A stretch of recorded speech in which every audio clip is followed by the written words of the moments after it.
ಈ ಜಗತ್ತು ಸುಂದರವಾದ ಗೂಡು. ನಾವೆಲ್ಲ ಸೇರಿ ಮಾಡುತ್ತಿದ್ದೇವೆ ಗೊಂದಲಗಳ ಗೂಡು. ಒಳ್ಳೆಯವರಾಗಿ ಬದುಕಬೇಕೋ ಅಥವಾ ಒಳ್ಳೆಯವರಂತೆ ಬದುಕಬೇಕೋ ಎನ್ನುವ ಗೊಂದಲ ಈಗ ಎಲ್ಲೆಡೆ ತುಂಬಿದೆ.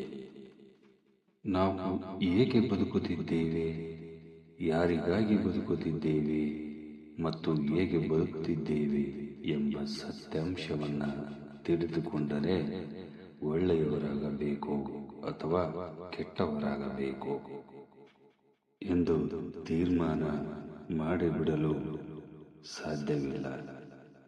ನಮಗಾಗಿ ನಾವು ಒಳ್ಳೆಯವರಾಗಿ ಬದುಕಿದರೆ ಬೇರೆಯವರಿಗೂ ಒಳ್ಳೆಯದಾಗಬಹುದು.